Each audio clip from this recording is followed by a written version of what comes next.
میں دیکھ رہا ہوں بہت سے لوگوں کی روح بھی سج چکی ہے مسیح۔ ہاللیلویا۔ جتنے بھی انسان ہسٹری میں بھی اور ابھی بھی اور جتنے آنے والے ہیں، جب کوئی اس دنیا میں پیدا ہوا ہے ہسٹری میں، اس کے 2 دن منائے جاتے ہیں، پیدا ہونے کا دن اور مرنے کا دن۔ واحد یسوع مسیح ہے جس کے 3 دن منائے جاتے ہیں، پیدا ہونے کا دن، مرنے کا دن اور جی اٹھنے کا دن۔ ہاللیلویا۔ میری آواز کے لیے دعا کریں، ساؤنڈ کے لیے دعا کریں، کیونکہ میں آپ کو کنوے نہیں کر پاؤں گا اگر آواز ٹھیک نہیں آئے گی۔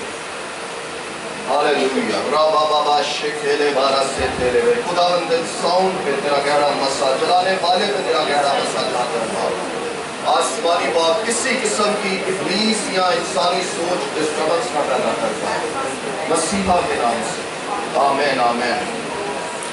آپ سب میرے ساتھ خداوند کے کلام میں سے حوالہ نکالیں، یوحنا اس کا 20واں باب، اس کی پہلی سے 18ویں آیات تک۔ یوحنا اس کا 20واں باب، اس کی پہلی سے 18ویں آیات تک ہم مل کے تلاوت کریں۔ اس میں کچھ یوں لکھا ہے: ہفتے کے پہلے دن مریم مگدلینی ایسے تڑکے کہ ابھی اندھیرا ہی تھا قبر پر آئی اور پتھر کو قبر سے ہٹا ہوا دیکھا۔ بس وہ شمعون پترس اور اس دوسرے شاگرد کے پاس جسے یسوع عزیز رکھتا تھا تھوڑی ہوئی گئی اور ان سے کہا کہ خداوند کو قبر سے نکال لے گئے اور ہمیں معلوم نہیں کہ اسے کہاں رکھ دیا۔ بس پترس اور وہ دوسرا شاگرد نکل کر قبر کی طرف چلے اور دونوں ساتھ ساتھ دوڑے، مگر وہ دوسرا شاگرد پترس سے آگے بڑھ کر قبر پر پہلے پہنچا۔ اس نے جھک کر نظر کی اور سوتی کپڑے پڑے ہوئے دیکھے، مگر اندر نہ گیا۔ شمعون پترس اس کے پیچھے پیچھے پہنچا اور اس نے قبر کے اندر جا کر دیکھا کہ سوتی کپڑے پڑے ہیں اور وہ رومال جو اس کے سر سے بندھا ہوا تھا سوتی کپڑوں کے ساتھ نہیں بلکہ لپٹا ہوا ایک جگہ الگ پڑا ہے۔ اس پر دوسرا شاگرد بھی جو پہلے قبر پر آیا تھا اندر گیا اور اس نے دیکھ کر یقین کیا، کیونکہ وہ اب تک اس نوشتے کو نہ جانتے تھے جس کے مطابق اس کا مردوں میں سے جی اٹھنا ضرور تھا۔ بس یہ شاگرد اپنے گھر کو واپس گئے، لیکن مریم بار قبر کے پاس کھڑی روتی رہی اور جب روتے روتے قبر کی طرف جھک کر اندر نظر کی تو 2 فرشتوں کو سفید پوشاک پہنے ہوئے، ایک کو سرہانے اور دوسرے کو پندانے بیٹھے دیکھا جہاں یسوع کی لاش پڑی تھی۔ انہوں نے اس سے کہا، اے عورت، تو کیوں روتی ہے؟ اس نے ان سے کہا، اس لیے کہ میرے خداوند کو اٹھا لے گئے ہیں اور معلوم نہیں کہ اسے کہاں رکھا ہے۔ یہ کہہ کر وہ پیچھے پھری اور یسوع کو کھڑے دیکھا اور نہ پہچانا کہ یہ یسوع ہے۔ یسوع نے اس سے کہا، اے عورت، تو کیوں روتی ہے؟ کس کو ڈھونڈتی ہے؟ اس نے باغبان سمجھ کر اس سے کہا، میاں، اگر تو نے اس کو یہاں سے اٹھایا ہو تو مجھے بتا دے کہ اسے کہاں رکھا ہے تاکہ میں اسے لے جاؤں۔ یسوع نے اس سے کہا، مریم۔ اس نے مڑ کر اس سے عبرانی زبان میں کہا، ربونی، یعنی اے استاد۔ یسوع نے اس سے کہا، مجھے نہ چھو، کیونکہ میں اب تک باپ کے پاس اوپر نہیں گیا، لیکن میرے بھائیوں کے پاس جا کر ان سے کہہ کہ میں اپنے باپ اور تمہارے باپ اور اپنے خدا اور تمہارے خدا کے پاس اوپر جاتا ہوں۔ مریم مگدلینی نے آ کر شاگردوں کو خبر دی کہ میں نے خداوند کو دیکھا اور اس نے مجھ سے یہ باتیں کہی۔ آمین۔ سب اپنی آنکھوں کو چند لمحوں کے لیے بند۔ آسمانی بزرگ خداوند، آج جب ہم تیرا کلام سننے کو تو وہ ان کی زندگیوں میں پھل کو لے کر آئے گا۔ آج تیرے کلام کی تلاوت کی تشریح اور تفسیر کو جب ہم سنے باپ تو ہماری زندگیاں پھلدار ٹھہریں، ہمارے ذہنوں کو کھول باپ، مجھے تیار کر تاکہ میں تیرے کلام کو بیان کر سکوں باپ، یسوع کے نام سے آمین آمین۔ ایک دوسرے کو بولے مسیح کا جی اٹھنا آپ کو مبارک ہو۔ اور کیا مسیح کے زندہ ہونے کے بعد آپ زندہ ہیں کہ نہیں؟ اپنے آپ سے سوال کریں، کیا میں زندہ ہوں کہ نہیں؟ میں ان سانسوں کی بات نہیں کر رہا، آپ کیا مسیح میں زندہ ہے کہ نہیں؟ ممکن ہے آپ کی سانسیں تو چل رہی ہو پر مسیح میں آپ مردہ ہو، ممکن ہے آپ کا فائنینشل سٹیٹس بہت تگڑا ہو پر مسیح میں آپ مردہ ہو، گناہوں کے سبب سے آپ مردہ ہو، ممکن ہے عارضی طور پر آپ لوگوں سے گفتگو کرتے ہو، ہنستے بھی ہو، مسکراتے بھی ہو، پر آپ کا دل رنجیدہ ہو، آپ کا دل مردہ ہو۔ یہ میں نہیں کہہ رہا، یہ خداوند کا کلام کہتا ہے، افسیوں اس کا 2 باب اس کی پہلی آیت میں دیکھا ہے، اور اس نے تمہیں بھی زندہ کیا، کیا؟ اور اس نے تمہیں بھی، لوگوں کو کہہ رہا، اور اس نے تمہیں بھی زندہ کیا جب اپنے قصوروں اور گناہوں کے سبب سے مردہ تھے۔ اس کا مطلب ہے انسان جو گناہ میں زندگی گزار رہا ہے وہ اپنے گناہوں کے سبب سے مردہ ہے، اور جتنے لوگوں نے توبہ نہیں کی آج یہ ان کے لیے لمحہ فکری ہے کہ وہ مسیح میں زندہ ہو جائیں۔ کیا آپ صرف مسیح کے زندہ ہونے کا اقرار اپنی زبان سے تو نہیں کرتے؟ کتنے ریزوریکشن ڈے، کتنے مسیح کے جی اٹھنے کے دن جسے آپ ایسٹر بھی کہتے ہیں، ہم اس بحث میں نہیں پڑیں گے۔ بڑے مذہبی لوگ اس بحث میں پڑھ چکے ہیں، ایسٹر نہیں کہنا چاہیے، کوئی کہتا ہے یہ نہیں کہنا چاہیے۔ یاد رکھیں جس کا رشتہ خدا کے ساتھ جڑا ہے باپ جانتا ہے آپ کس وے میں کہہ رہے ہیں، آمین، آپ کس لیے کہہ رہے ہیں۔ اگر آپ ایسٹر بھی کہیں گے خدا جانتا ہے، اس لیے یہ مذہبی بحثوں میں نہ پڑیے گا، آمین۔ اگر آپ مسیح کے جی اٹھنے کا دن بھی کہیں گے تو خدا جانتا ہے، اور اگر آپ منہ سے صرف اقرار کرتے ہیں ہیپی ایسٹر، مسیح کے جی اٹھنے کا دن مبارک ہو، اور لوگ آپ کی زندگیاں گناہوں میں مردہ پڑی دیکھتے ہیں، تو کیا آپ کا جی اٹھنے کا دن جو آپ اسے مبارک کہہ رہے ہیں اس شخص کو آپ سے برکت ملے گی؟ بالکل بھی نہیں۔ اگر وہ بھی گناہ میں وہ بھی آگے سے کہہ دے گا تانویز تاجی مبارک ہو، بس فنش۔ یہ لوگوں کا ریزوریکشن ڈے، یہ لوگوں کا وہ دن ہے جسے لوگ مناتے ہیں مسیح کے جی اٹھنے کا دن، زبانی کلام کر لیتے ہیں پر دل ان کے خدا سے دور ہے۔ اور کئی ریزوریکشن ڈے آپ نے ایسے ہی منا دیے۔ یاد رکھیں اس دن اگر اس ریزوریکشن ڈے کا مکاشفہ آپ کے دلوں میں کھل جائے تو آپ کی زندگیاں لازمی تبدیل ہو جائیں، آمین۔ مسیح آپ کے لیے زندہ ہوا تاکہ آپ مسیح میں زندہ ہو پائیں، آمین۔ آج بہت سے لوگ گناہوں سے دور بھاگتے ہیں، کس نے کبھی نہ کبھی کسی بھی ایک گناہ سے دور بھاگنے کی کوشش کی ہے؟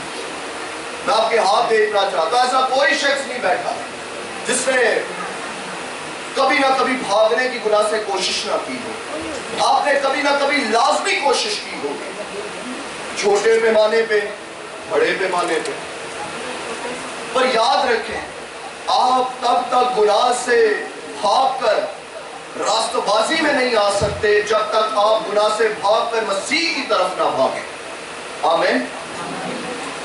لازمی ہے کہ جب آپ گناہ سے بھاگتے ہیں آپ گناہ سے بھاگ کے مسیح کی طرف بھاگیں۔ آج بہت سے لوگ گناہ سے بھاگ کر مذہب پرستی کی طرف بھاگتے ہیں۔ مذہب پرستی کے اکثر آپ نے ایک جملہ سنا ہوگا کہ Christianity is not a religion but relationship with Christ۔ اس کا کیا مطلب ہے؟ مسیحیت مذہب نہیں ہے بلکہ خدا کے ساتھ رشتے کا نام ہے۔ بڑے اسکالر سے، بڑے لوگوں سے، ایمانداروں سے آپ نے یہ سٹیٹمنٹ سنی ہوگی کہ مسیحیت مذہب نہیں ہے، یہ خدا کے ساتھ رشتے کا نام ہے۔ یاد رکھیں مذہب ایک بوجھ ہے، بولے مذہب ایک بوجھ، اور رشتہ جب آپ کا خدا کے ساتھ جڑ جاتا ہے تو یسوع نے کہا ہے بوجھ سے دبے لوگوں میرے پاس آؤ میں تمہیں آرام دوں، آمین۔ اب اگر مذہب میں ایک شخص کو بولا جائے